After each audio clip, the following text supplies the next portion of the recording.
নমস্কার বন্ধুরা, সরজিৎ টক্সের আজকের পর্বে আপনাদের স্বাগত জানাই। আজকের আমার আলোচ্য বিষয় হল হরপ্পা বা সিন্ধু সভ্যতা। পৃথিবীর প্রাচীনতম সভ্যতাগুলির মধ্যে অন্যতম হল সিন্ধু সভ্যতা তথা ইন্দাস ভ্যালি সিভিলাইজেশন।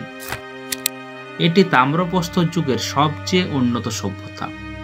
তামা ও টিনের সংমিশ্রণে প্রস্তুত ব্রোঞ্জ ধাতু দিয়ে নির্মিত বিভিন্ন যন্ত্রপাতি এই সভ্যতার অনন্য নিদর্শন।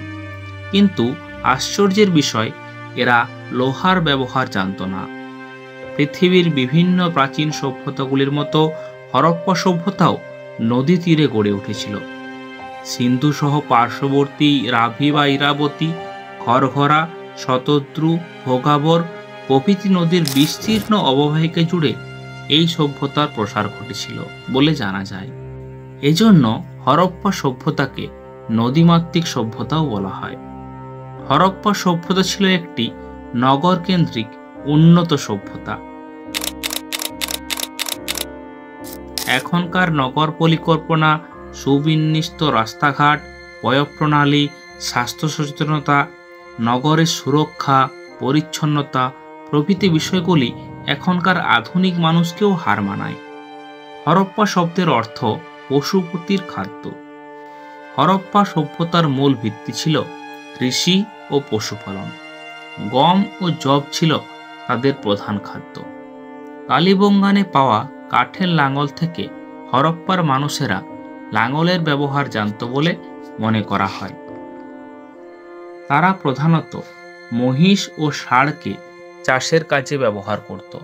এছাড়াও গরু, ছাগল, ভেড়া, শূকর প্রভৃতি ছিল হরপ্পার অধিবাসীদের গৃহপালিত পশু।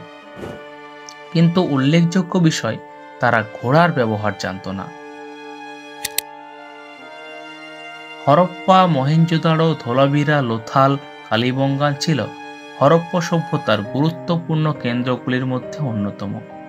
ইরাবতী বা রাভি নদীর তীরে অবস্থিত হরপ্পার অবস্থান পাকিস্তান রাষ্ট্রের পাঞ্জাবের মন্টেগোমারি জেলায়।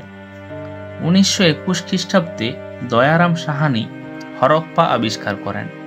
অপরপক্ষে সিন্ধু নদীর তীরে অবস্থিত মহেঞ্জোদাড়োর অবস্থান সিন্ধু প্রদেশের লারাকানা জেলায়। 1922 খ্রিস্টাব্দে স্যার জন মার্শালের নেতৃত্বে প্রত্নতাত্ত্বিক রাখালদাস বন্দ্যোপাধ্যায় মহেঞ্জোদাড়ো আবিষ্কার করেন। মহেঞ্জোদাড়ো কথাটির অর্থ মৃতের স্তূপ। দ্য গ্রেট বাথ নামে পরিচিত বৃহৎ স্নানাগারটি মহেঞ্জোদাড়োর এক অনন্য নিদর্শন। এখানেই বহুল চর্চিত নৃত্যরত মহিলার ব্রোঞ্জের মূর্তি পাওয়া গেছে। হরপ্পা সভ্যতার সঙ্গে অন্যান্য বহির্ভারতীয় অঞ্চলের বাণিজ্যিক সম্পর্কের কথা জানা যায়। হরপ্পা সভ্যতা মেসোপটেমিয়া এবং সুমেরীয় সভ্যতার সমসাময়িক।